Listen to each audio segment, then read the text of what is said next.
Buenos días, doctores, ¿cómo están? Buenos días, doctor. Buenos días, profe. Buen día, doctor. Profe, buenos días.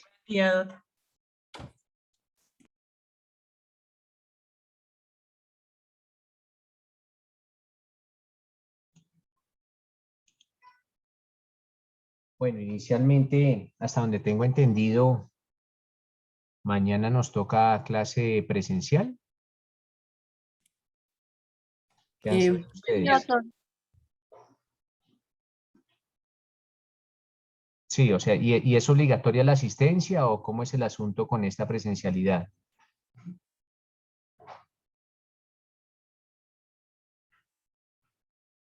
¿Alguien sabe algo? ¿Nadie? Zulma. Profe. Buen día para todos, compañeros y doctor. Pues hasta donde nos habían informado, era de manera obligatoria, a excepción de las personas que tenían pues justificación o una incapacidad médica como movilidad para no asistir. De lo contrario, pues que debíamos asistir a la presencialidad. Y en cuanto a la confirmación de si, es que en la circular 64, perdón, salía que jueves o viernes. Y en la programación no sé si decía jueves y viernes. Entonces ahí hay un choque de información y estaba tratando de aclararlo con la ingeniera Street, pero pues aún no me ha confirmado. Hasta donde me han informado es jueves y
toda la educación. Si nuestra educación es mediocre, con la virtualidad se vuelve aún más mediocre. Entonces, es buena la presencialidad, es bueno que ustedes me vean y que yo los vea. Entonces, igual las personas que no puedan, les repito, me indican y ya miraremos cómo solucionamos ese asunto o si de pronto quedó algún tema que lo que dice Zulma, si se llega a perder el audio o alguna cuestión de esa, pues tratamos de solucionar ese asunto. En lo posible, pues tratar de asistir. Si no, pues igual yo no molesto por eso de las fallas. Ustedes ya son unos viejos y ya sabrán las consecuencias que genera no aprender. Listo. Estamos en la clasificación de las pruebas. Quedamos ahí. Eso es lo que vamos a ver hoy. Sí, profe, vamos a empezar el tema. Vale, listo. Igual les hago claridad que por ahora, o la clase de hoy, gira única y exclusivamente en torno al derecho civil.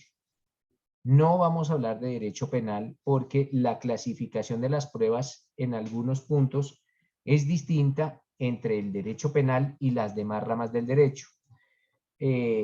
les decía que voy a necesitar que cuenten con un Código General del Proceso, y lo que atiende al Código General del Proceso atiende a todo el derecho civil, de familia, administrativo. Bueno, administrativo es el CEPACA, pero básicamente a estas ramas del derecho civil. Después vamos a hacer énfasis en nuestro derecho penal, aunque hay algunos puntos que son similares, pero el trato, por regla general, el trato que se le da a las pruebas y a la clasificación es distinto en derecho civil que en derecho penal. Pero hoy nos vamos a centrar única y exclusivamente en nuestro derecho civil. Entonces, ahora sí, aterrizando en el tema, pues las pruebas tienen clasificaciones distintas, aunque si uno se da el trabajo de leer 4 o 5 libros de derecho probatorio, cada uno de los doctrinantes tienen clasificaciones distintas. Vamos a atender como las clasificaciones más general acorde con los libros del doctor Jairo Parra Quijano, que fue mi maestro de derecho probatorio, y el doctor Carlos Bernardo Medina Torres, fueron mis dos maestros de derecho probatorio. ¿Por qué? Porque en la Universidad Libre, en donde soy egresado, se ven 2 años de derecho probatorio. Son 2 años. Esta materia se ve durante 2 años. Por eso tenemos que correr un poquito, porque lo que en otras universidades se ve en 2 años, aquí lo tenemos que ver en 20 días. Pero esos fueron mis maestros de derecho probatorio, y por eso algo medio entiendo sobre derecho probatorio con las actualizaciones del Código General del Proceso. Volviendo nuevamente a nuestro tema, pues existen varias formas o varias clases de distinción de pruebas. Repito, existen varias formas de clasificar las pruebas. Esto con relación a nuestro Código General del Proceso. La primera gran división que existe de las pruebas es según su contradicción. Ojo, según su contradicción. Y según su contradicción, mis doctores, las pruebas pueden ser sumarias o pueden ser controvertidas. Ojo, la primera gran distinción nos habla de las pruebas sumarias y de las pruebas controvertidas. Esas dos clases de pruebas son las que vamos a abordar inicialmente, las pruebas sumarias y pruebas controvertidas. Les pregunto, doctores, ¿qué entienden ustedes por prueba sumaria? Ojo, prueba sumaria.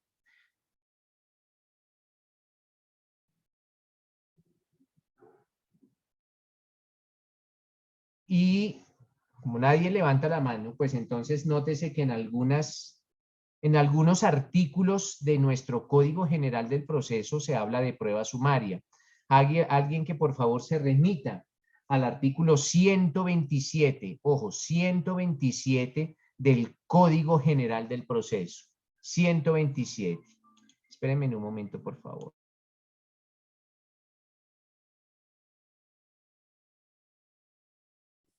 ¿Lo leemos, doctor? Espérenme un momentico. Espérate que dijo que un segundito, Javier.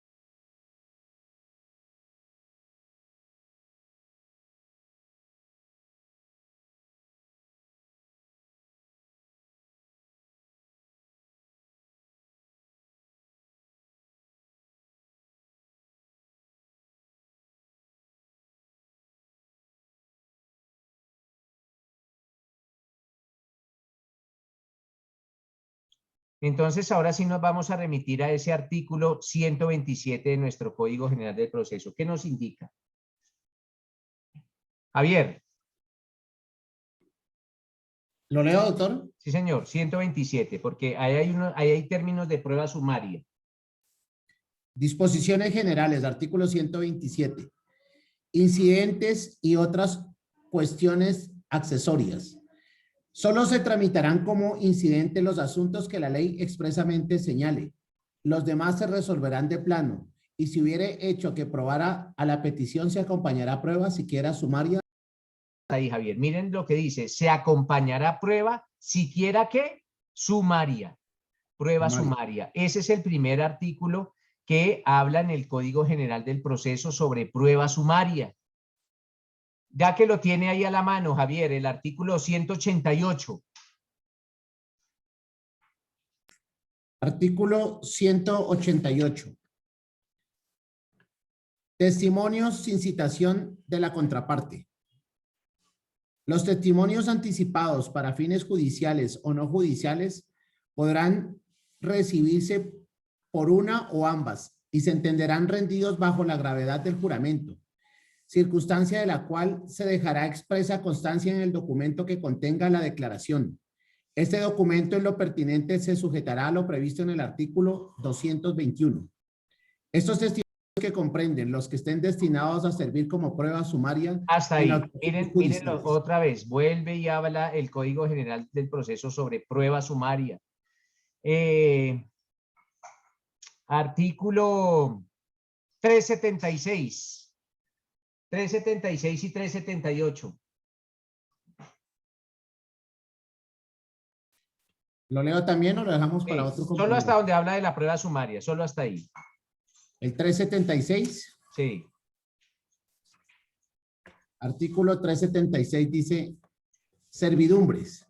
En los procesos sobre servidumbres se deberá citar a las personas que tengan derechos reales sobre los predios dominantes y sirviente, de acuerdo con el certificado del registrador de instrumentos públicos que se acompañará a la demanda. Igualmente se deberá acompañar el dictamen sobre la constitución, variación o extinción de la servidumbre.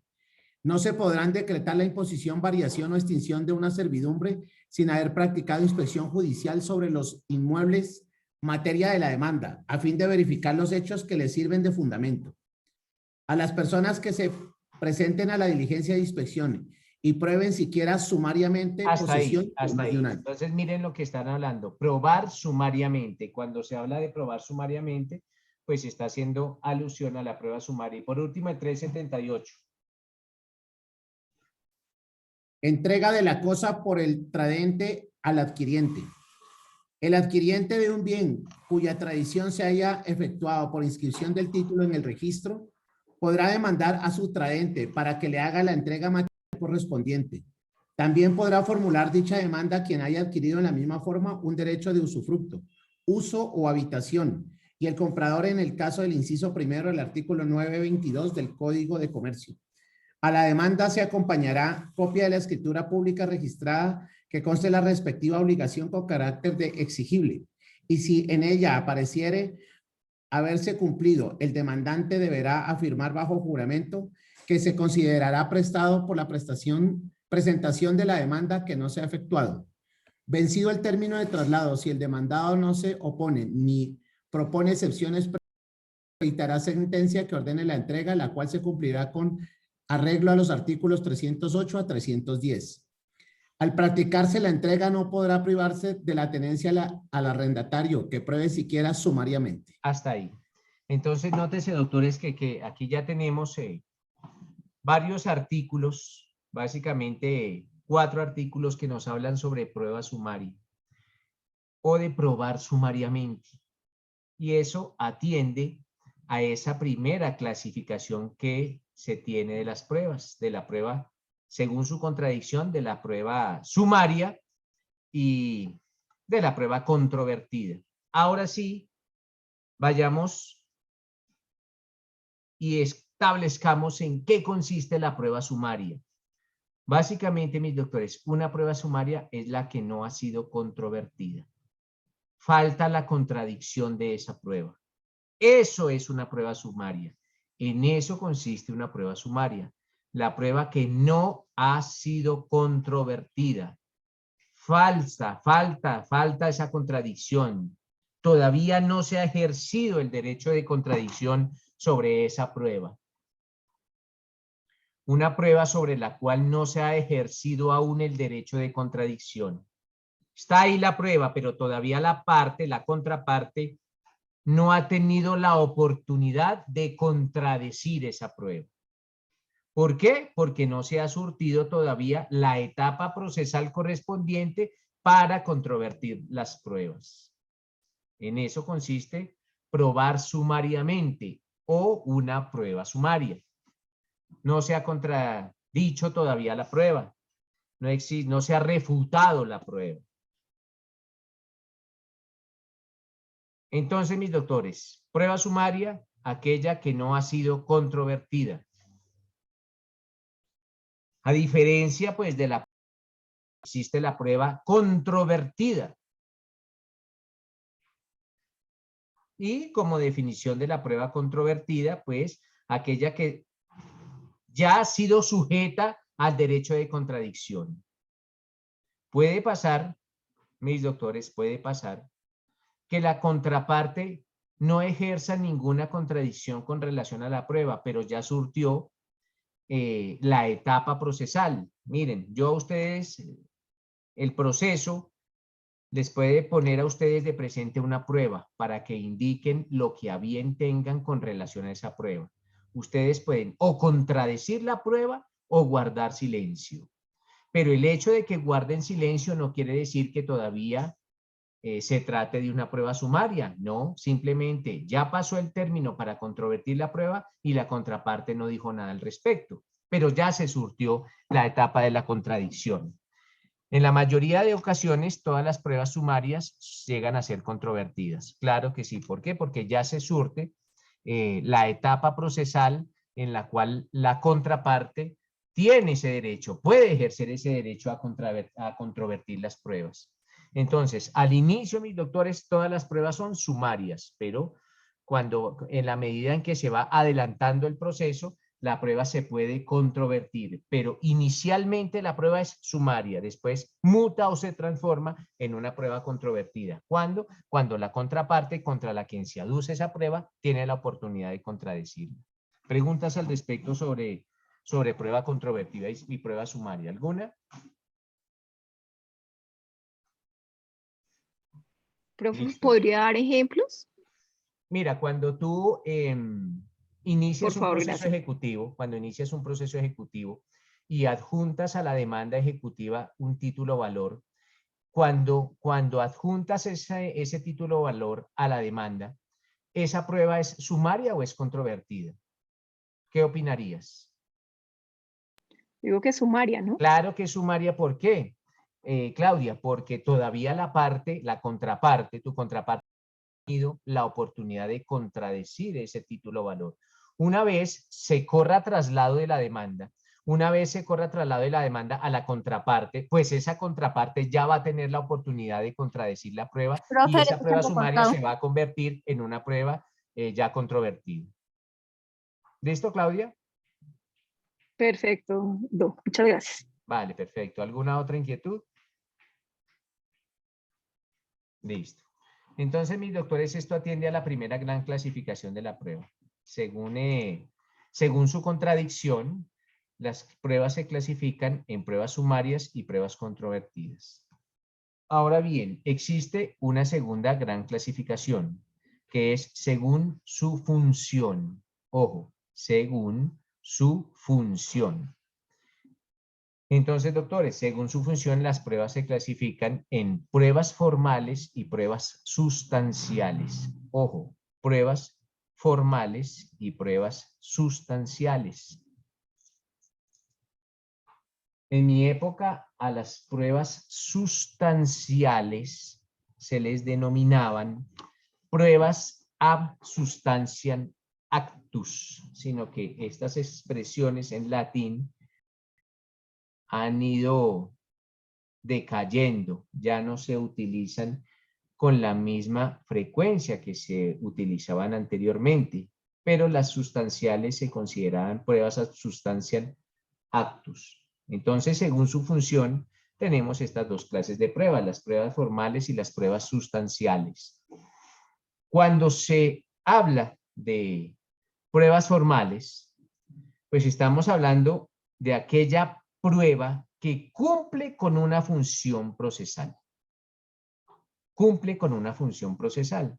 Y básicamente, mis doctores, ¿cuál es esa función procesal?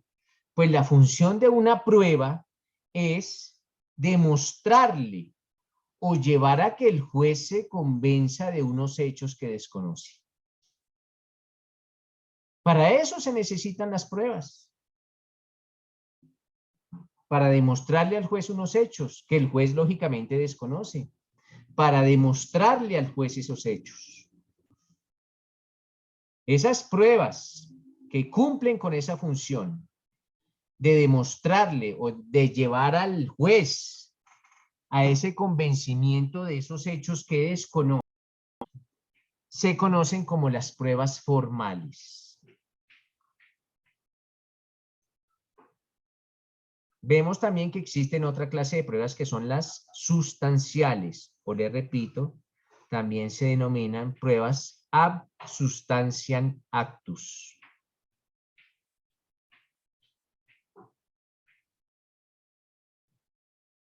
Vamos a iniciar con un ejemplo de una prueba ab substantiam actus antes de entrar a definirla.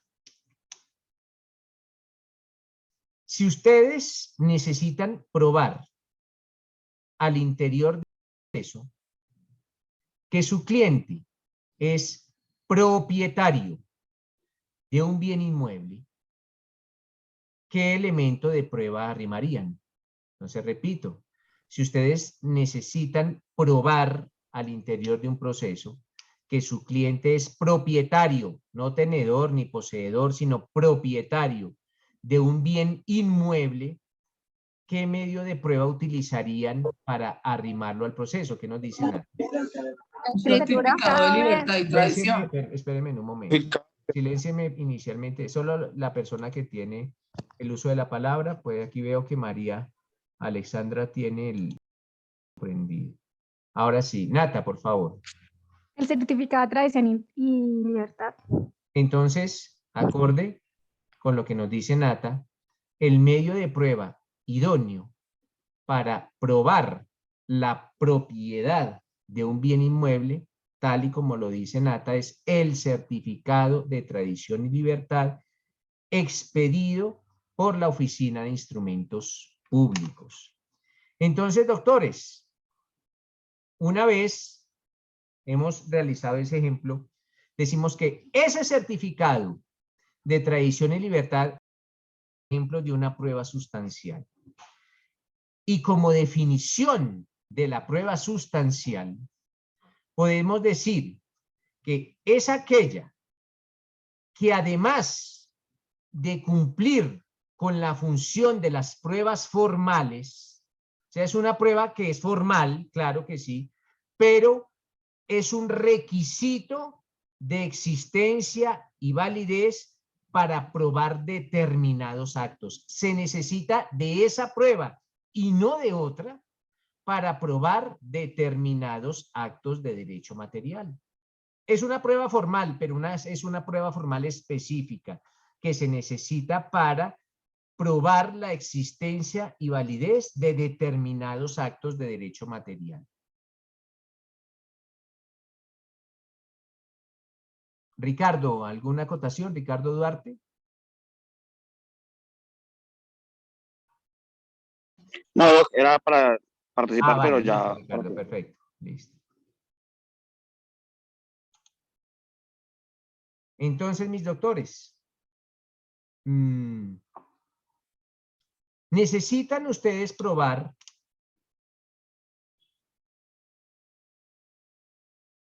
que su cliente es el padre de un menor de edad. ¿Qué elemento de prueba allegarían? Ojo, ustedes necesitan probar que su cliente es el padre de un menor de edad X. ¿Qué documentos llevarían? Marinela. El resultado de una prueba de ADN. Ese puede ser uno de ellos. ¿Qué otro O un medio certificado, de prueba? un registro civil de nacimiento. Entonces, nótese que en esos casos, ahora bien, la pregunta es, ¿podría llevar yo un testimonio? Un testimonio en que indiquen, o 4 testigos que indiquen que sí, que efectivamente mi cliente es el papá de ese niño. Sí, lo podría llevar, pero sería una prueba formal. Claro, pero No sería...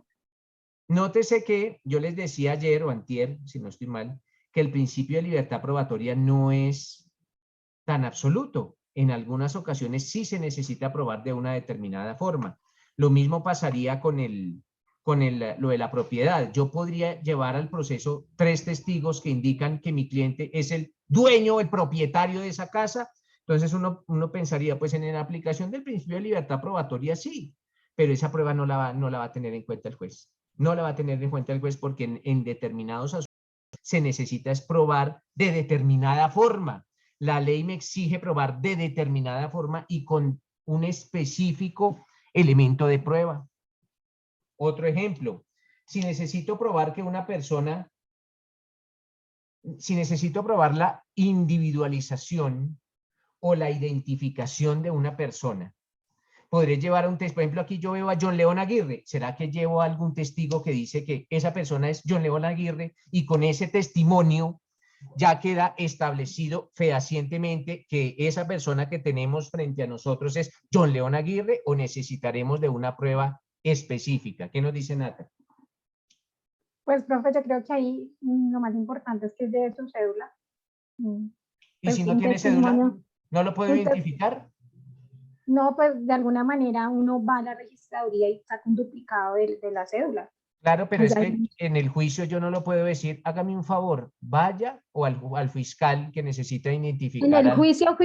Claro, en el proceso, miren que la oportunidad, es que yo no le puedo decir al juez en la oportunidad probatoria, en la oportunidad para probar que esa persona es ella y no otra, yo no le puedo decir, uy, señor juez, hágame un favor y me espera hasta que yo vaya a la registraduría y saque una copia de esa cédula, porque eso el juez no lo va a permitir. Hay muchas formas de probar la identificación o individualización de alguien. ¿Qué nos dice Javier Guevara? Yo llevaría como elemento probatorio, doctor, una carta de cadactilar. Puede ser la tarjeta de cadactilar, la carta dental, la tarjeta de cadactilar, la carta dental, el examen de ADN, también se puede probar con un examen de ADN, tal como lo dijo Nata, con la cédula, con un registro civil, con la tarjeta de identidad, pero no, aunque existen varias maneras de probar la identificación o individualización de una persona, no se puede con cualquier medio. Entonces, cuando la ley exija que tienen que ser determinados medios de prueba los que me sirven para probar algunos hechos específicos, hablamos de una prueba sustancial o de una prueba ab substantiam actus. Esa es la prueba sustancial. Ya la ley me exige probar de determinada forma, con un elemento de prueba, con un medio de prueba específico. Esa es la prueba sustancial. Nata, ¿alguna otra acotación? Sí, profe, pero se me acaba de ocurrir cuando estaba tomando los apuntes. O sea que la ley me dice específicamente en un artículo, oiga, para probar la identidad, hay un artículo que me dice tiene que llevar la individualización, no la identidad, tiene que llevar tal prueba específica. Claro, o sea, ¿Eso me lo dice la ley taxativamente? Claro, la ley, la doctrina o la jurisprudencia te dicen cómo tienes que probar. ¿Cómo tienes que probar? Entonces, decía aquí Javier, mire, uno puede hacerlo con la carta dental, o lo puede hacer con la tarjeta de cadactilar, o lo puede hacer con la cédula, o lo puede hacer con el registro civil, o lo puede hacer con una prueba de ADN, o lo puede hacer con la tarjeta de identidad, pero no lo puede hacer con un testimonio. O sea, no puede llegar un testimonio a decir, esa persona que está ahí es Nata Peña, y el juez dice, entonces damos por establecido que es Nata Peña. No, entonces no se puede de esa manera. Antiguamente, ¿cómo creen ustedes que se probaba antes en los procesos de paternidad? Ojo, en los procesos de paternidad. Antes que existiera la prueba de ADN, cuando todavía la ciencia no había evolucionado, y ustedes como abogados deben probar que A es el padre de B, que A es el padre de B, y pues lógicamente A no lo registró, no se encuentra con un registro en el cual él haya plasmado que es el padre de ese menor. Simplemente quieren demostrar que A es el padre de B con el examen de ADN, porque el examen de ADN no existe en esa época, no existía en esa época.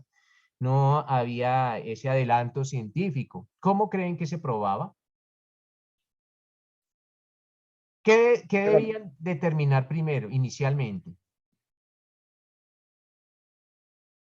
¿Qué nos dice la cercanía. Diego Borrás. No, profe, yo creería que como testimoniales que la familia, o sea, digamos que como la familia, como con la familia diciendo, venga, esta persona sí es identificándolo, o sea, podría ser unos testimoniales para decir que esa persona sí era realmente la que eso, y también con lo que decía las pruebas dentales de mi compañero Javier. No, pero es que la prueba dental sirve para identificar a una persona, pero no para saber de quién hijo es. La única prueba que hoy en día sirve para saber de quién hijo es, pues es una prueba de ADN, pero antes de que existiera la prueba de ADN, ¿qué nos dice Esteban? Doctor, muy buenos días. ¿Me escucha bien? Sí, sí, señor. Pues, doctor, yo pienso que mediante testigos, mediante cartas, pues si nos remontamos a la época de antes, carticas, mediante ¿Cartas de qué? ¿Cartas de qué? ¿De cobro? amigos. ¿Cartas de cobro? No, de amor, Ah, cartas. Es que hay distintas clases de etcétera. cartas. Cartas de amor, me dice Esteban. ¿O Sí, testigos sí, de qué? señor. ¿Testigos de qué? Amigos cercanos, hermanos, Sí, pero testigos que madre, indicaran qué. que indicaran que ellos tenían una relación, de pronto que la mamá de la muchacha en ese entonces le dijo, no, yo tengo relaciones con Juanito y tan, y pues Juanito la embarazó y se fue y nunca volvió. Ah, bueno, perfecto. Gracias, De pronto Esteban. ¿Qué nos dejaron las dice cosas así. Charles? Listo, Esteban, gracias. Charles. Doctor, principalmente yo creería que pues el principal testimonio, quien da fe de ese hijo, pues es su compañera permanente, su esposa. No, pero es que en este caso, pues, como puede ser cualquier persona, la mamá del niño o la compañera permanente, la esposa, la amiga, la amiga con derechos, existen miles de formas. Entonces, pero básicamente antes de eso, antes de continuar dándoles el uso de la palabra, pues lo que dice Esteban es cierto, era con testimonios y con documentos.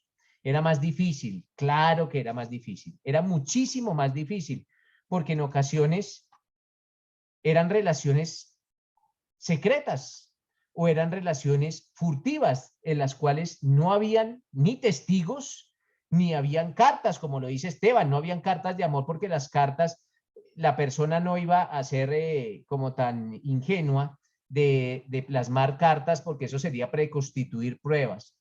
Entonces, pero sí, básicamente era con documentos y con testimonios, pero se tornaba sumamente más difícil probar la paternidad. Y eventualmente se pudieron llegar a haber cometido varias equivocaciones al determinar padres a personas que solo tenían una relación, porque imaginemos el caso en que una dama tiene 3 novios, entonces pues podía perfectamente con base en testimonios o en cartas determinar que cualquiera de los 3 novios era papá de ese menor y pueden llegar a generarse o pudieron llegar a generarse alguna clase de equivocaciones. ¿Qué nos dice Zulma? Profe, eso no, también antes era con el tema de los glóbulos y del tema de la sangre, No, antes de ser antes totalmente no. ADN. Sí, Y antes era el inicialmente no ADN. era con los testimonios y los rasgos físicos. Claro, pero es que a veces, Pues los rasgos a físicos es veces, algo. mire, puede pasar esto, Zulma, y esto no es en broma. A veces usted puede tener 2 novios y usted sabe de quién es el hijo, pero el hijo se parece al otro novio. ¿Cuál tío? Eso parece, lo de los rasgos abuelo, físicos, lo de los rasgos físicos no es determinante, pero Sí, sí se pero lo queda digo en básicamente cuanto con antes testimonio. de la prueba de ADN, que se estableciera la prueba de ADN, ¿tomaban eso como referencia? No, tomaban los testimonios y los documentos, testimonios y Ok, documentos, pero era más engorroso probar. O sea, era más fácil ok, defenderse que probar. Hoy en día es más difícil defenderse porque la prueba de claro. ADN, si bien es cierto, no ofrece la total certeza, pero se aproxima mucho a la certeza. Entonces, ahora viene la otra pregunta. ¿Cómo creen ustedes, si ustedes son los abogados del demandado y en contra de ustedes tienen una prueba de ADN que dice que su defendido existe un 99.99% de probabilidades que sea el padre? ¿Cómo ustedes controvierten esa prueba? Ojo, porque es una prueba pericial, es una prueba técnica. ¿Cómo se podría controvertir una prueba de ADN? ¿Qué nos dice John? No, profe, pues tenía la mano levantada para Pero yo creería que en este caso, no sé, me saldría por ese 1% que hay de posibilidad No, que pero no eso sea. no hay un 1%, John, hay un 0.001. Bueno, por ese 0,0001. Claro, pero Porque ¿cómo lo controvertiría? ¿Con qué otra prueba? O sea, para yo atacar una prueba, tengo que llevar otra prueba. ¿Qué prueba me sirve para contrarrestar una prueba de ADN? no, Bueno, no tengo Nata, idea, profe. ¿qué nos dice Nata? Profe, pues su merced, es que cuando su merced dice pericial ya me deja sin piso, pero yo lo primero que le iba a decir era pues con otra prueba de ADN, porque ¿qué me indica a mí que el lugar o la procedencia donde se sacó esa prueba pues no está adulterada? Sí, Entonces yo buscaría la equidad. básicamente lo que dice Sí. Nata es cierto. Una prueba de ADN se controvierte con otra prueba de ADN. Es una prueba pericial, se controvierte con otra prueba pericial. Puede pasar que el laboratorio, yo tengo que buscar las eventuales fallas que se hayan ocasionado en el laboratorio, tengo que buscar la idoneidad de esas personas que practican esa prueba. No es lo mismo, miren, por ejemplo, el dactiloscopista. No es lo mismo traer un peritaje o una prueba técnica 20 años como ejerciendo su labor, que tiene cursos, diplomados, especializaciones en dactiloscopia, a traer un muchachito de 19 añitos que acaba de graduarse de su escuela de criminalística y es el primer dictamen pericial que realiza. Eso se denomina la acreditación del perito. Entonces, esos puntos son los que se deben empezar a atacar para controvertir las pruebas periciales, más que todo, y la prueba de ADN es una prueba pericial. Zulma, te escucho. Perdón, profe, olvidé bajar la mano. Ah, bueno, perfecto. Qué pena. Listo, Zulma. Nata. Sí, También sí olvidó señor, olvidé bajar mano. la mano. Sí, señor. ¿Y Kevin? ¿También olvidó bajar la mano? No, no, señor, si es la primera Bueno, vez que la cuénteme, forma. Kevin. En ese caso, de poder controvertir esas pruebas, obviamente por la pero ¿esas o esa? Bueno, esa prueba que se tiene, como es la prueba de ADN, poder controvertirla por el mal manejo que se dio por la persona idónea que en este caso la haya tomado. De todas formas, hay un documento público que es la que certifica a los peritos en medicina legal. Esa prueba también es bastante importante porque es que creo que ellos tienen que estar certificados para probar su idoneidad, o si no, creería que estaríamos hablando de un técnico, ¿no? Claro, pero indistintamente, pues partamos de la base que los dos testigos son idóneos. Pero yo le creo más. Miren, en el caso de Colmenares, la fiscalía trajo a un físico como perito. Pues el físico es un físico pues básico, por allá de la Universidad X, de una universidad que yo ni siquiera sabía que existía, y no tenía cursos de especialización, no tenía obras, no había escrito nada sobre física, conocido por la comunidad científica en física. Ese fue el perito que trajo la fiscalía. La defensa trajo a uno de los más grandes físicos del mundo, lo trajo de Estados Unidos. El que había escrito los libros con el que había estudiado el otro físico por allá en su Universidad X. Entonces, si bien es cierto, los dos son idóneos, existe un mayor poder de convencimiento hacia el juez, hacia uno que hacia el otro. Entonces, básicamente eso es, cuando los dos son idóneos, lo que se busca es la acreditación del testigo, buscar cuál es más fuerte. No es lo mismo el testigo que diga, yo soy profesor universitario hace 20 años, yo me acabé de graduar, hace 8 días me gradué, o yo he escrito 5 obras, lo único que he escrito, como diría Esteban, son cartas de amor. Entonces, es distinto, y para eso se hace, para eso es que ustedes asisten a los procesos y escuchan que les preguntan a los peritos cuánto lleva de perito, cuántos dictámenes periciales ha realizado, qué obras ha escrito, qué cursos ha realizado de profundización. Para eso, para tratar de decirle al juez, ojo, señor juez, créame a mi perito y no le crea al perito de la contraparte, porque mi perito, digamos, es más experto que el perito de la contraparte. Ese es como el mensaje que se le está enviando al juez. Y eso es una técnica, esa es una técnica que se exige y lo van ustedes se van a dar cuenta en su normal desarrollo profesional. Pero volvemos a nuestra clasificación de pruebas. Entonces tenemos la prueba formal y la prueba sustancial, ya las definimos cada una de ellas, esto es según su función. Ahora según su objeto, mis doctores, según su objeto. ¡Ojo! Esto es derecho civil. Aquí, según su objeto, la distinción entre el derecho civil y el derecho penal es muchísima, pero esto es solo civil. Por ahora, el día de hoy, vamos a bajarnos un poquito de nivel y nos vamos a volver civilistas. Entonces, según su objeto, existen dos clases de nivel de pruebas. La primera se denomina la prueba directa y la segunda, la prueba indirecta. Ojo, prueba directa y prueba indirecta. Ojo, esto ya para los del civilito, para los del penal no. Después vamos a ver cómo cambia la definición de prueba directa y prueba indirecta en derecho penal.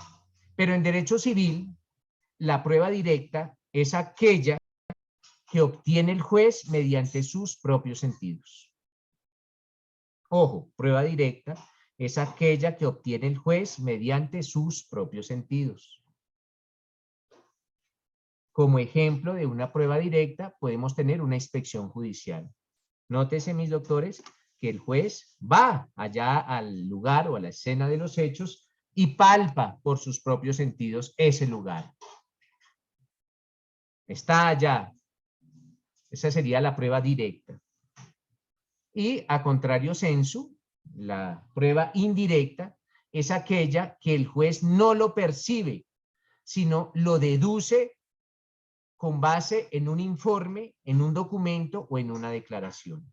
No es lo mismo que el juez vaya al lugar de los hechos a que le lleven un documento donde hay fotos del lugar de los hechos. Esa es una diferencia entre la prueba directa y la prueba indirecta. Kevin. Doctor, una pregunta. En ese caso, esas pruebas directas o indirectas también son las que se llaman positivas y negativas.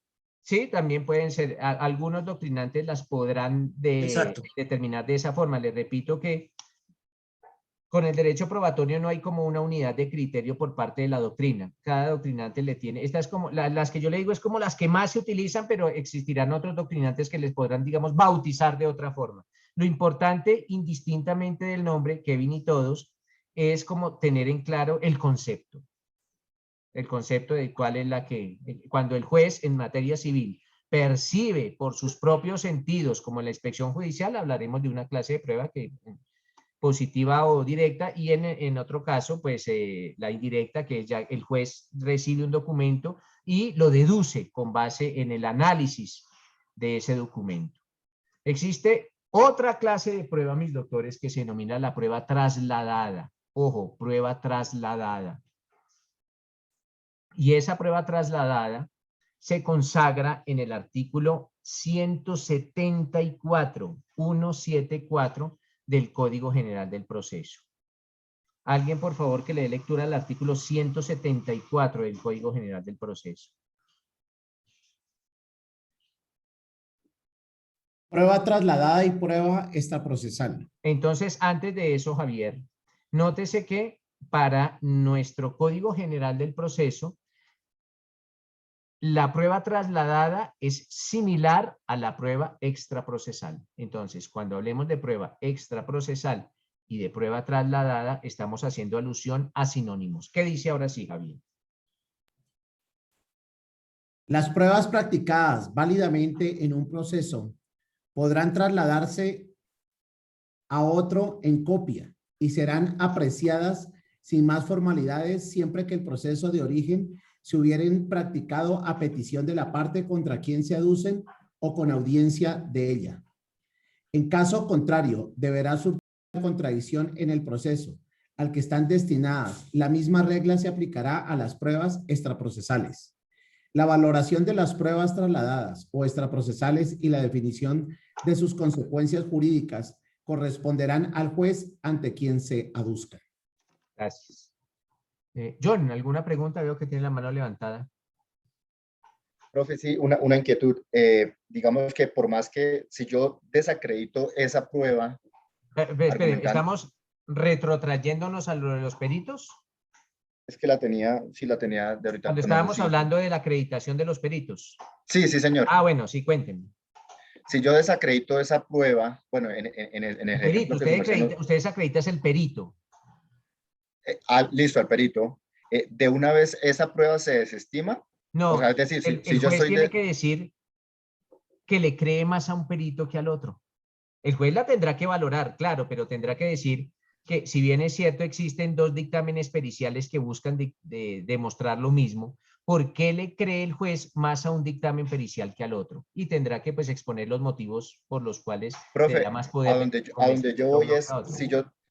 a donde yo voy es, si yo estoy defendiendo a mi cliente y lo están acusando de que él es el padre, él realmente es el padre, por más de que se haga una prueba con un perito bueno o un perito malo, pues me imagino que el resultado va a ser, sí, él es el papá. A eso Claro, iba yo.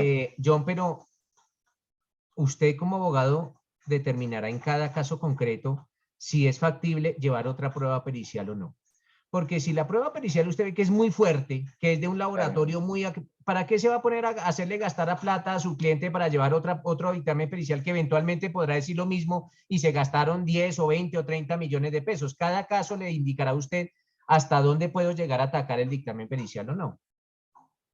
Ok, vale, profe. Claro, porque si ve que es perdida esa plata, pues más bien dele otro consejo al cliente, insolvéntese o qué sé yo, pero no ataquemos ese dictamen pericial. Estaba Porque ebrio. ese dictamen pericial es muy difícil de contradecirlo. Exacto. Pero pues cada caso le indicará al abogado cómo tiene que actuar. Afortunadamente no existe como un manual para defender, porque si no cualquiera sería abogado y cualquiera simplemente seguiría el manual y listo. No, cada caso requerirá de nosotros una estrategia de defensa u otra, o en otras, hermano, mire a ver qué es lo que va a hacer, porque estas pruebas no podemos hacer nada. O en ocasiones los clientes buscan que los abogados hagan como milagros, porque le dice, doctor, defiéndame. Pues sí, pero dígame con qué pruebas, porque si no tengo cómo defender, si usted no me suministra las pruebas, yo cómo voy a convencer al juez, que es que mi Diosito es testigo, que no, Diositos aquí no son testigos, o que lo traigan acá al banquillo de los testigos. Entonces, también tenemos que, cada caso, como le digo a John, tendrá pues su estrategia de defensa. Pues, eso, vale, profe, gracias. Nata. Profe, lo que pasa es que nosotros siempre hablamos de las contrapartes, ¿cierto? ¿De qué? ¿De qué? Entonces, de las partes, de la sí, de las sí, pero en este caso, o sea, dio un punto muy chévere y es como uno puede, pues para evitar esos errores de los jueces, por ejemplo, en explicar o en la argumentación del juez, cómo el juez se vale, pues de alguna manera para incidir en, digamos que, lo que usted acabó de decir, tengo una empresa reconocida en ese aspecto y la contraparte me trae un chico que se acabó de salir de la universidad, para que no suene el juez, no sé, como Dios, por decirlo así, y que de alguna manera le está dando la razón, pues es esa empresa de 20 años reconocido. O sea, el juez tiene una ayuda, un apoyo, o sencillamente... No sé si me ese es el racionamiento que hace el juez con base en la sana crítica. Tú dices algo que puede llegar a sonar ofensivo para ciertas personas. Sí, perdón. Pero, la labor que hace un juez en la tierra no es una labor de humanos, es una labor de dioses. ¿Por qué? Y es duro decirlo, porque es que un juez está decidiendo, y más, por ejemplo, un juez penal que está decidiendo sobre la libertad de una persona. Pero son labores de dioses, por eso hay libros que indican que las labores de los jueces son labores de dioses. Por eso se exige de los jueces mucha capacitación, por eso, en teoría, juez no debería ser cualquier persona, no como en Colombia, ¿no? Que puede ser cualquier persona, pero eso exige de los jueces mucha preparación y muchas calidades como ser humano. En ocasiones, el juez es más delincuente que el delincuente que tiene al frente. El juez es más delincuente. O el juez es, digamos, el juez le pega a su mujer todos los días y es el que define situaciones de violencia intrafamiliar. Entonces, todas esas cosas, y el juez no deja de ser humano. A veces, miren, yo he conocido mujeres juezas que procesan a jíbaros y les dan con todo porque sus hijos son drogadictos y han caído bajo el flagelo de la drogadicción y entonces digamos que la válvula de escape o se desquitan con los jíbaros. Y ellos no pueden, o sea, el juez no puede desprenderse de su situación o de su calidad de ser humano y siempre va a ser susceptible de emociones o de pasiones. O por Pero ejemplo, entonces para cuando eso dicen, existen los recursos, básicamente para eso sí, existen los recursos. Si yo veo que el juez está tomándose la cosa ya como muy personal o pues para eso existen los recursos. Y los vimos ayer, ya vimos ayer todos esos errores que puede cometer el ROS con respecto a las pruebas, que no las valora, que las valora mal, que les agrega, que les quita, que debiendo decretar las pruebas de oficio no lo hace. Entonces ya vimos y ya pues será en cada quien cómo atacamos la labor del juez. Claudia. Doctor, era que yo tenía una pregunta y discúlpeme, mire, cuando usted nos hablaba de la clasificación de las pruebas según el objeto, nos dijo que habían dos, ¿cierto? La prueba directa y la prueba indirecta. Sí, señora. Pero posterior nos habló de la prueba trasladada. Otra clasificación de las pruebas. Esa es una clasificación. Esa ya se sale de la formal. Esa es otra que se llama prueba trasladada. Listo, perfecto. Era eso para tener claridad. Gracias, doctor. Vale, Kevin. Profe, yo tengo ahí pues la inquietud como para poner un ejemplo. Digamos, con esto de la prueba trasladada, es que se originó un bueno, pero homicidio. todavía no la hemos visto, todavía no la hemos visto. Ah, bueno, entonces hasta ahora la cuando enunciamos, hasta ahora la Ok. enunciamos y hasta ahora Javier le dio lectura, pero ya vamos a empezar a como a explicar. listo, perfecto. ¿Listo? Bueno, entonces hablamos de la prueba trasladada. Cuando el artículo 174 del Código General del Proceso nos habla de prueba trasladada, estamos hablando de una prueba que se practicó en un proceso. Esto es civil, esto es netamente civil. Se practicó en un proceso y esa prueba se va a extraer de ese proceso original para que sea valorada en otro proceso. Entonces, la prueba se practicó en un proceso y de allá se va a extraer esa prueba. ¿Para qué? Para que repose en otro proceso.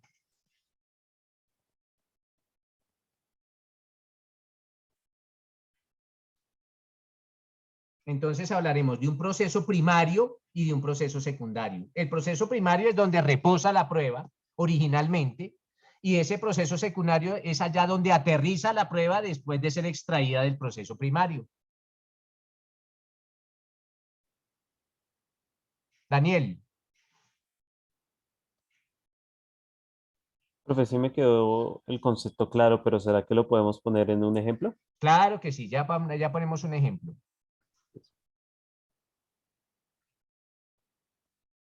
¿Qué requisitos, y lo dice el mismo artículo del Código General del Proceso, qué requisitos necesita una prueba trasladada? El primer requisito son dos básicamente.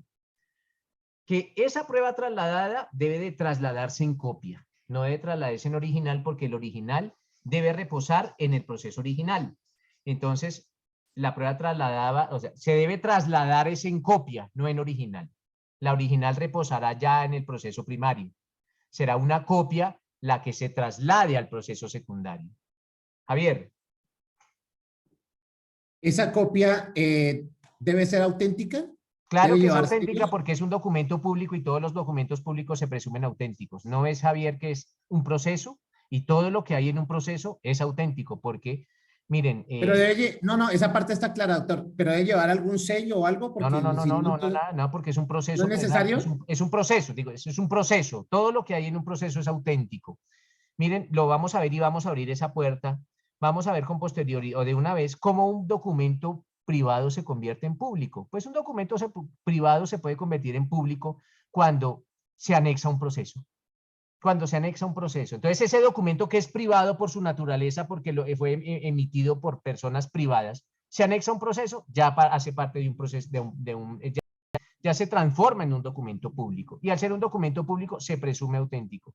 Entonces no se necesitan ni sellos ni firmas de nadie, aunque en ocasiones como para mayor seguridad, los abogados le solicitan al secretario del juzgado civil que plasme un sello o una firma, o a veces las dos. Esto es como para mayor seguridad, aunque de por sí todo documento público se presume auténtico y es una presunción igual, es una presunción legal que admite prueba en contrario. De eso debemos hablar también después de las presunciones. ¿Qué nos dice Kevin? Doctor, una pregunta. ¿Esto solo se puede llevar a cabo en un proceso civil? Sí, solo es civilito, esto nada que ver con el penal. Después en el penal ya le haremos otra con otra distinción, pero esto en penal no existe. No existe la prueba trasladada. En ningún caso, ni como proceso original ni como proceso secundario. Los procesos penales no le envían procesos a nadie y tampoco reciben pruebas de nadie. Los procesos penales son allá, ellos son solos. Entonces, no le envían a nadie pruebas y no reciben de nadie pruebas. Una vez lo vi por parte de la fiscalía que quería introducir una prueba de estas. De pronto el fiscal no estudió derecho o se ganó se ganó la tarjeta profesional, quién sabe dónde se la encontró, porque la prueba trasladada existió, ojo, existió en la ley 600 de 2000. De pronto también puede ser que claro. Usted sabe, doctor, puede que los ser fiscales que son se bastante trate de un sucios. proceso regido bajo el anterior procedimiento. En la ley 600 de 2000 sí se admitía la prueba trasladada, pero en la ley 906 del 2004 ya no se admite. Pudo haber pasado eso para no entrar en terrenos de pronto con el fiscal que sabía o no sabía. De pronto sí, si era del anterior procedimiento. Listo, doctor, gracias. Vale, entonces hablamos, esa es la prueba trasladada. Entonces me decían un ejemplo. Bueno, entonces vamos a hablar de un ejemplo. Y ustedes lo van a copiar, el ejemplo, porque vamos a ver un ejemplo un poco extenso. A ver. Antonia y Gustavo. Entonces, Antonia y Gustavo contraen matrimonio.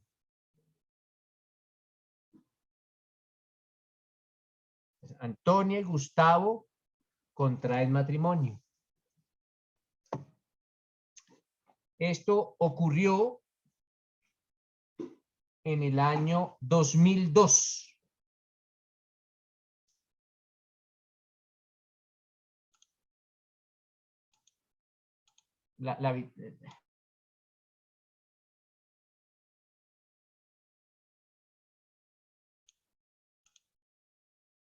Entonces, bueno, entonces Antonia y Gustavo contraen matrimonio en el año 2002. Durante esa unión nacen dos hijas. Una se llama Magdalena y la otra se llama Juliana.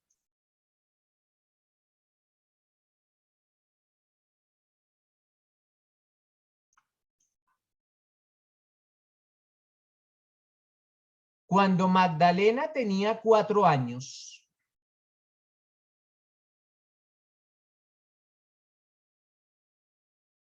y Juliana tenía 7 años, entonces Magdalena 4 y Juliana 7,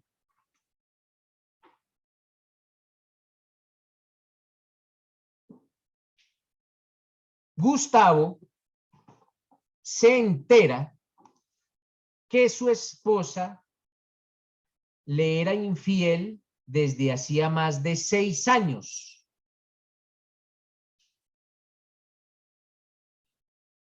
Con Ramiro. O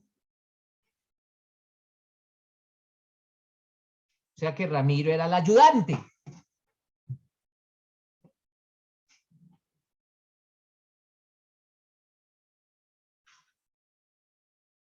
Preparador físico. Exactamente, ese era Ramiro.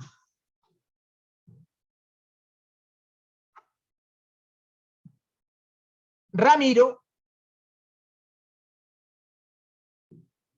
los contrata a ustedes. Ustedes son los abogados de Ramiro, del preparador físico o ayudante, como dice Javier. Ustedes son los abogados de Ramiro.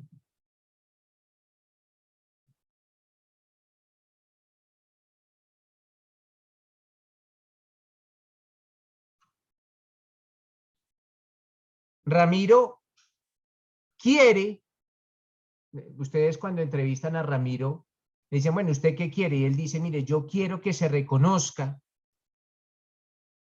que Magdalena es mi hija. Eso es lo que quiere Ramiro.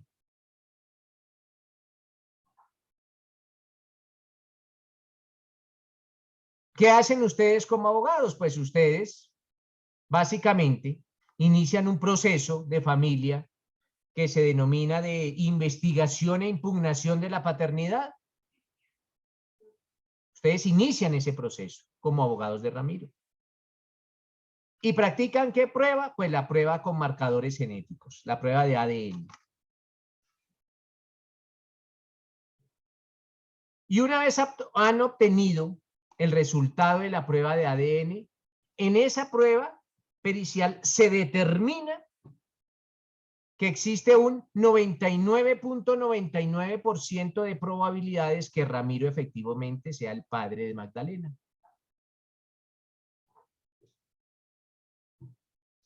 Y con base en esa prueba, pues establece la paternidad de Ramiro sobre Magdalena.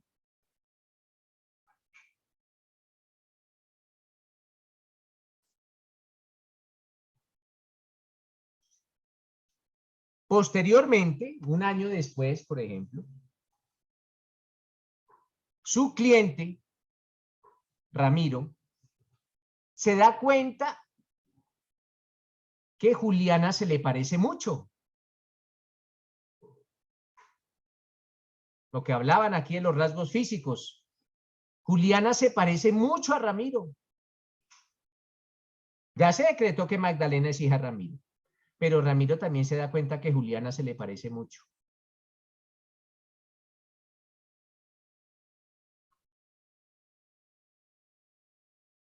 E inician ustedes nuevamente un proceso de impugnación de la paternidad para buscar que el juez determine que Juliana también es hija de Ramiro.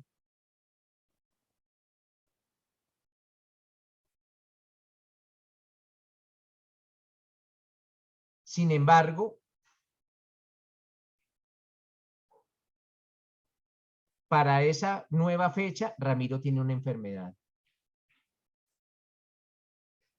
Y esa enfermedad, cualquiera que sea, esto es un caso hipotético, hace que no sea posible hacerle una prueba de ADN a Ramiro.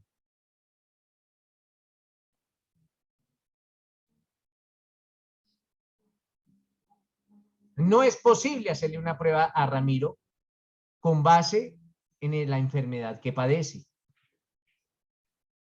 Ustedes, como son unos alumnos muy pilos de derecho probatorio, pues le solicitan al juez que sea trasladada la prueba de ADN que se realizó en el primer proceso de impugnación de la paternidad.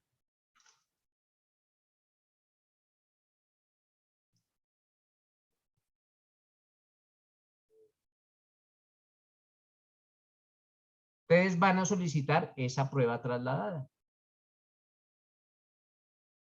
El señor juez, mire la enfermedad que ostenta mi cliente, no es posible hacerle un examen de ADN. Por favor, traslademos la prueba que se practicó en el proceso de la primera hija para que venga y repose acá. Ese es un claro ejemplo de una prueba trasladada. Pues existen muchos, pero ese es el que van a colocar ahí. Pues ya ustedes se imaginarán muchos. Ojo, les repito, en derecho penal la prueba trasladada no existe, pero en los demás derechos sí. Kevin. Doctor, pero en ese caso me pierdo bastante, porque pues, está bien cuando decíamos que Ramiro dice que Juliana, que se le parece bastante, ya sea por sus rasgos físicos, pero ¿para qué es necesario trasladar la prueba que se hizo con Magdalena a este proceso? No entiendo. Es para comparar el ADN de Ramiro con el de Magdalena. Ahí se puede comparar. Pues es que ese es el objetivo de la prueba de ADN, comparar los dos ADNs. Entonces, como tengo el ADN de Ramiro que se practicó en el primer proceso, entonces nótese que en el primer proceso comparo el ADN de Ramiro con el de Magdalena. En el segundo, no tengo el ADN de Ramiro. Entonces voy a traer la prueba del ADN de Ramiro para compararlo con el de Magdalena del segundo, porque en el segundo no puedo obtener la prueba de ADN. Ok, perfecto. Es como un ejemplo de prueba trasladada. O sea, no puedo obtener el ADN en este segundo proceso dada la enfermedad, entonces tráigame el ADN de Ramiro para compararlo con el de la segunda hija. Ok, listo, doctor, gracias. Daniel. Profe, a mí me surge otra duda respecto al tiempo o caducidad de esa prueba. ¿La tiene? No, no, no, lo importante es que la prueba se haya practicado en el primer proceso a solicitud de parte. Esos son los requisitos, que la prueba se haya practicado en el primer proceso a solicitud de parte. Que allá repose 1, 2 o 3 años, no importa, no importa. O sea, la prueba sigue allá, vigente. Lo importante es que me Correcto. sirva para el segundo proceso, para el proceso secundario. Vale, gracias. Kevin, nuevamente.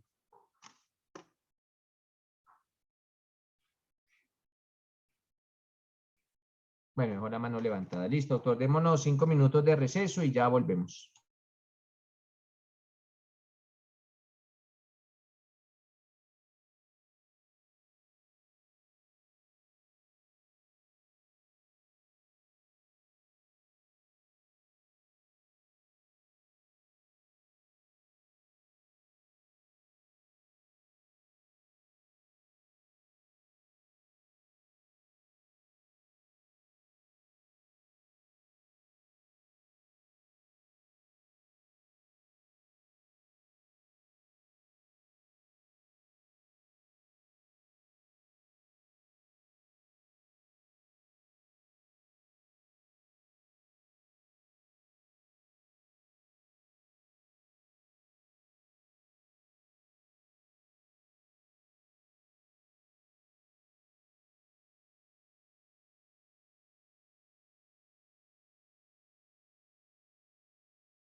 Listo, mis doctores, continuamos. Entonces, estamos en nuestra prueba trasladada. Ahora nos vamos a estudiar otra clase de prueba que se denomina la prueba preconstituida, o algunos doctrinantes también le denominan prueba anticipada. Ojo, prueba preconstituida o prueba anticipada. Esa noción de la prueba preconstituida o de la prueba anticipada se encuentra consagrada en el artículo 165, ojo, 165 del Código General del Proceso, que es el que estamos estudiando el día de hoy. ¿Qué nos dice el 165 sobre prueba preconstituida o prueba anticipada? ¿Quién desea darle lectura?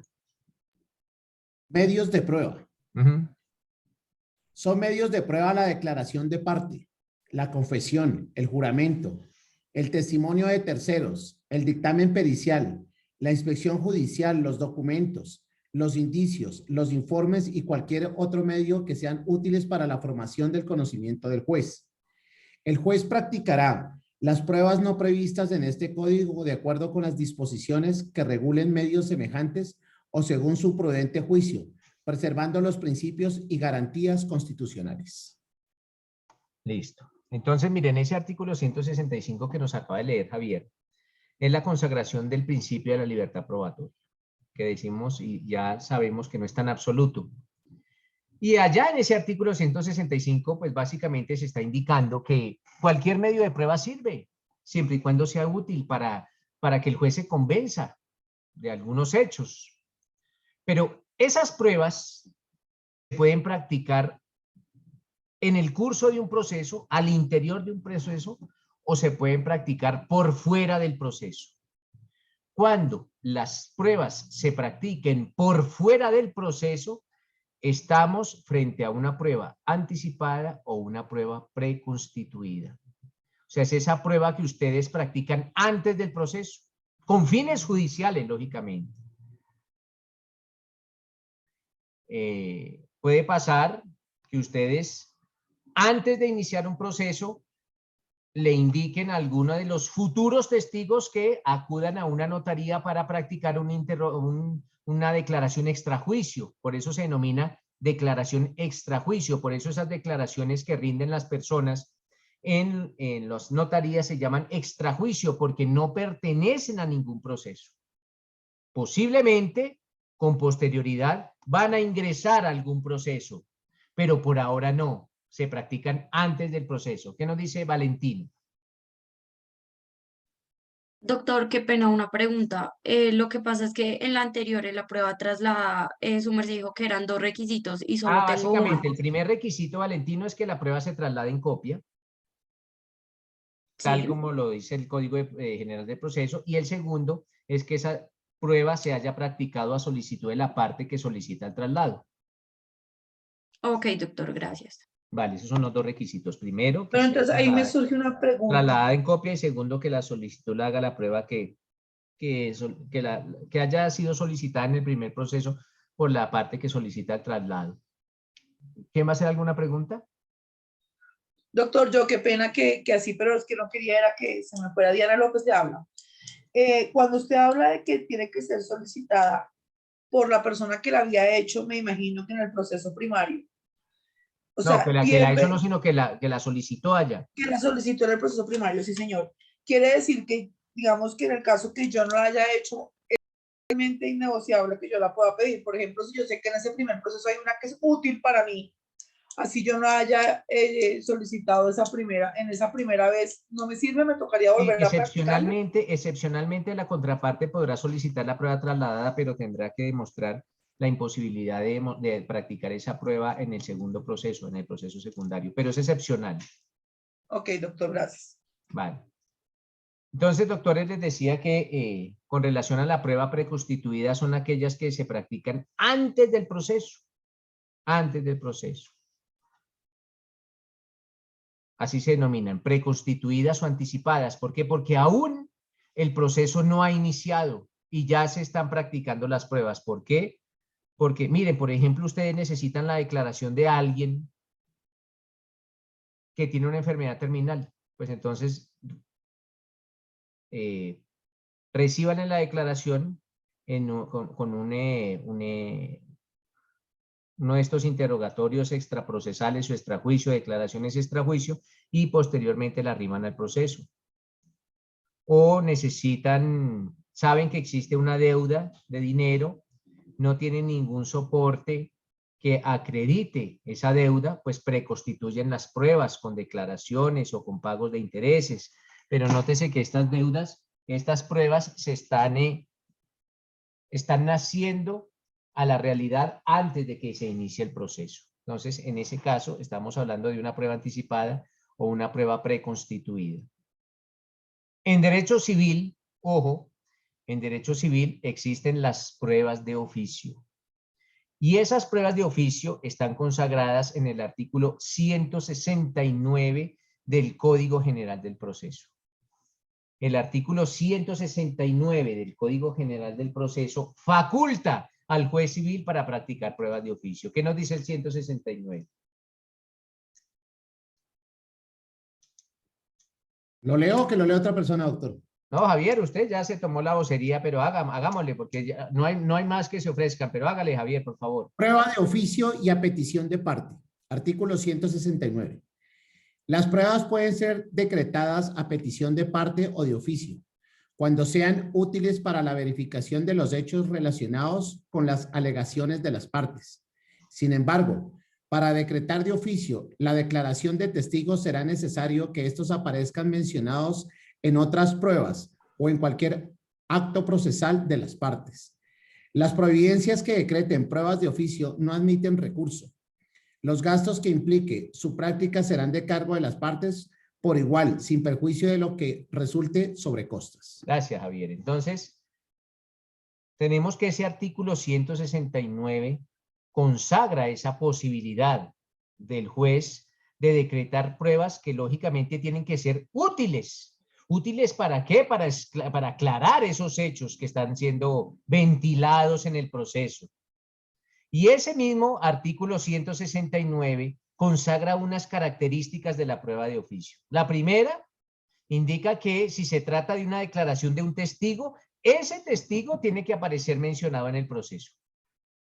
Allá tiene que haber una prueba que mencione ese testigo u otro acto procesal que mencione ese testigo. Ese testigo tiene que aparecer por alguna parte en el proceso. Entonces, en ese caso, el juez sí puede traer la declaración de esa parte. O sea, el juez no puede citar a Pedro Pérez, nadie sabe quién es Pedro Pérez, no aparece en el proceso, no tiene que aparecer en el proceso. Ese nombre por lo menos tiene que aparecer en el proceso para que el juez pueda decretar como testimonio de oficio, como prueba de oficio esa declaración de ese testigo.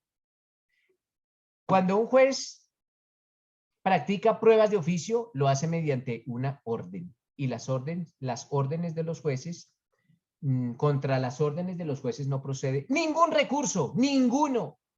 Es una orden y las órdenes no son susceptibles de ser atacadas, son órdenes.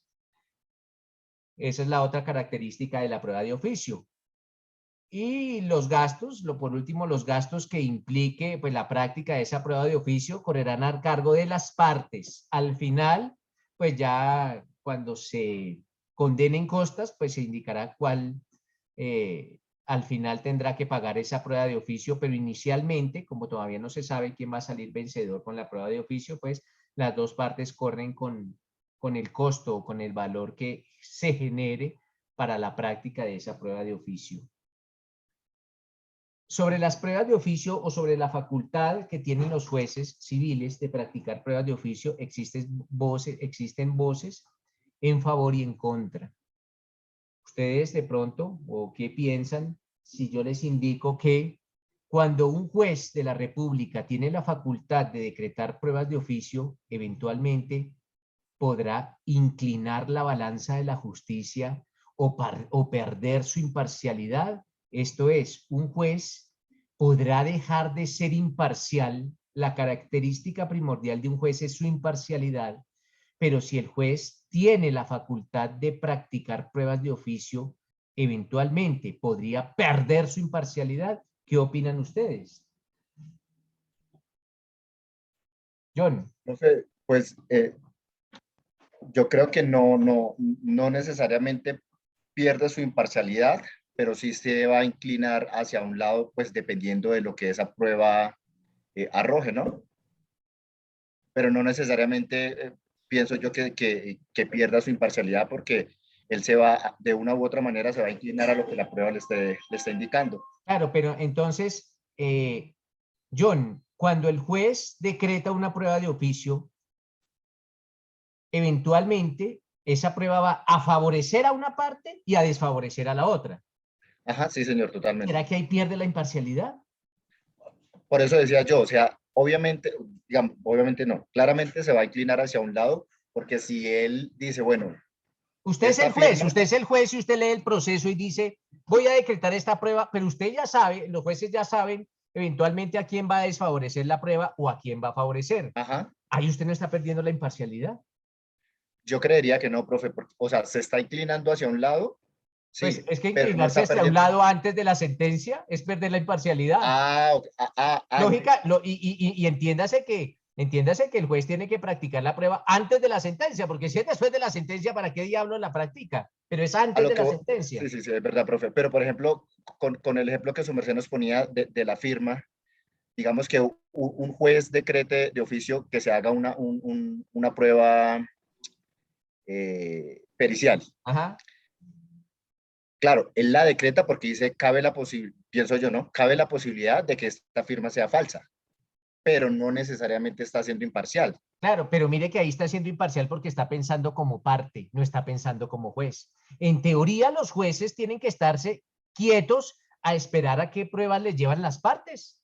Y él tiene que tomar una decisión. Pero cuando él ya mete mano en las pruebas, prácticamente en el caso que usted dice la firma, en ese caso de la prueba pericial, esa prueba va a favorecer o desfavorecer a alguien. O sea, la otra parte podría argumentar.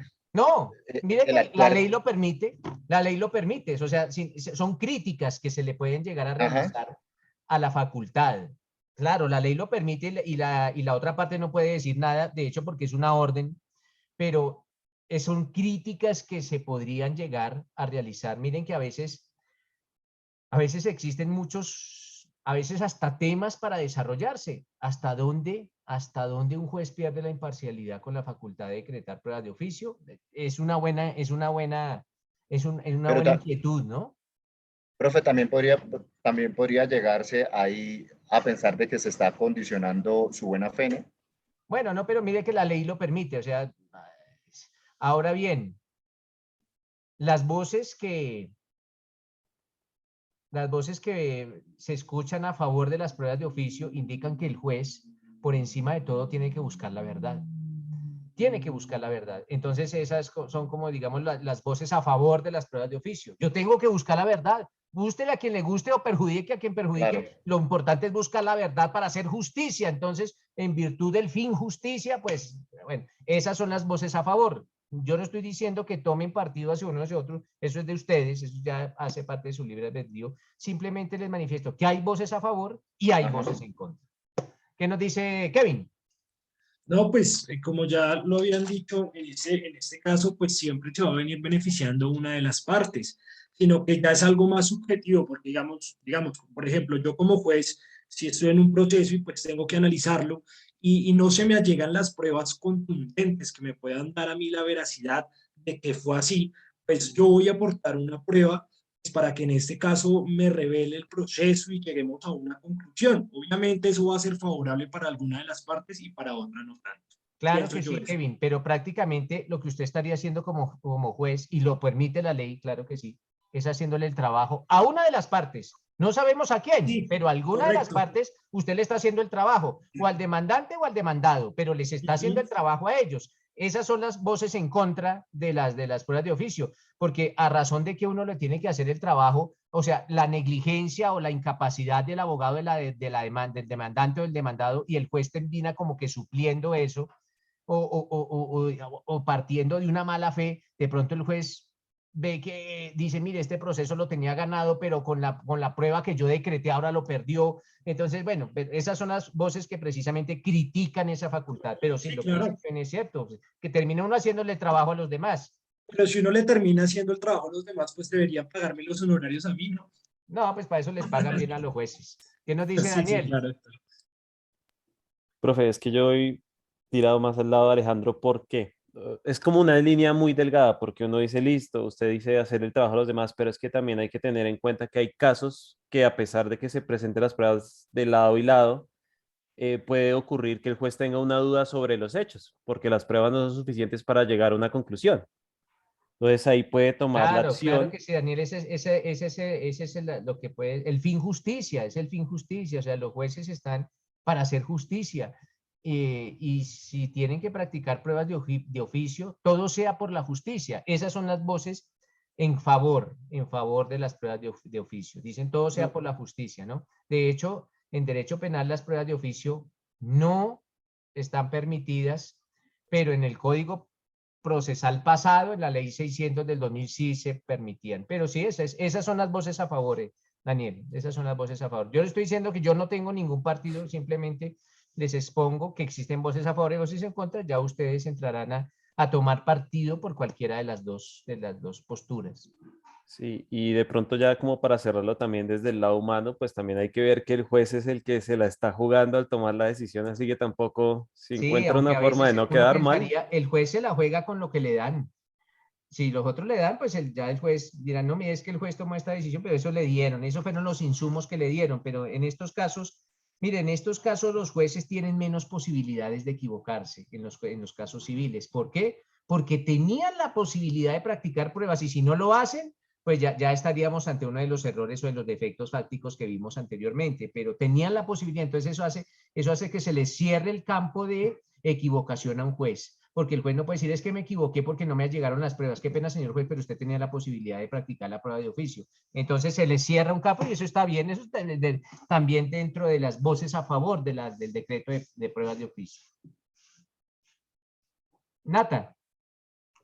Pues, profe, pues como Marcela acaba de decir, para mí no es que el juez pierda imparcialidad, al contrario, lo que busca es esclarecer los hechos y evitar el error. Entonces, si las pruebas que me llegan no son lo suficientemente claras y contundentes y veo que hay vicios en ambas partes, pues yo intercedo como juez y ordeno una prueba que me permita a mí dar una decisión que me evite el error. Sí, listo, Nata. Por eso, miren que yo entre serio y en broma, indico que el derecho penal está por encima de los demás, porque en derecho penal las pruebas de oficio no se permiten. Entonces, en el derecho civil, el juez le puede hacer el trabajo al demandante o al demandado, pero en derecho penal, no. En derecho penal, si la fiscalía no arrima las pruebas, se atiene a las consecuencias que genera su incapacidad, o si la defensa no arrima las pruebas, se tiene a las consecuencias que genera su negligencia. El juez no puede hacer nada al respecto. Entonces, por eso es más delicado, porque el juez no, ahí sí tiene que ser un tercero imparcial completo, aunque después usted en sus especializaciones o en sus maestrías o en sus doctorados o en sus postdoctorados, van a ver que los jueces penales, aún con prohibición legal, a veces practican pruebas de oficio, pero o sea, como soterradas, como ocultas, pero bueno, eso ya será, son temas muy específicos que los ventilarán mucho más adelante. Entonces, doctores, viene el cuento a que existen esas pruebas de oficio, la ley lo permite, la ley del procesal, del sistema general del proceso lo permite y pues tiene las características que es una orden, no admite ningún recurso, tiene que estar, si se trata de una declaración de un testigo, ese testigo tiene que aparecer por alguna parte en el proceso y sobre los gastos. También es necesario indicar qué oportunidad tiene el juez para decretar la prueba de oficio, pues cada proceso tiene un momento procesal en el cual se practican las pruebas. Ese es el momento en el cual el juez puede practicar esa prueba de oficio o también en lo que ustedes conocen como los incidentes. Siempre, siempre, siempre la prueba de oficio se tendrá que practicar antes de la sentencia. Sería absurdo que se practicara después, pero se tiene que practicar, más que obvio, pero a veces no sobra decirlo. Dirán, este nos sale con estas, pero no falta por allá el alumno que me responda en un parcial que sí se pueden practicar pruebas de oficio después de la sentencia. Pero bueno, siempre antes de la sentencia. ¿Qué lectura sugiero con relación a estos temas? Una sentencia de la Corte Constitucional, ojo, sentencia para su arsenal de jurisprudencia, sentencia de la Corte Constitucional, la sentencia T-274 de 2012. Ojo, T-274 de 2012, una sentencia que son buenas sobre estos temas. Una sentencia de la Sala Laboral de la Corte Suprema de Justicia. La radicación 58089 del año 2018. Repito, 58089 del año 2018. Otra sentencia de la Corte Constitucional, la sentencia T-107 de 2019. Repito, la sentencia T-107 de 2019. Y otra sentencia de la Sala Laboral de la Corte Suprema, que es la de radicación, radicado 69311, 69311 del año 2019. No son sentencias tan antiguas. Entonces, esto es como para que vayan teniendo un arsenal de jurisprudencia y vayan profundizando en todos y cada uno de esos temas, tal y como se los había indicado desde antes. Pero las sentencias que están en la plataforma sí son de obligatorio cumplimiento. Estas son ya como para profundización. Doctores, espero que la clase haya sido de su agrado. Nos vemos mañana y muchas gracias por su asistencia. Gracias, profe. Gracias a usted. Gracias a usted. Muchas gracias, doctor. Gracias, doctor. Buena tarde, profesor. Muy bien, doctor, buena tarde. Buena tarde, profe.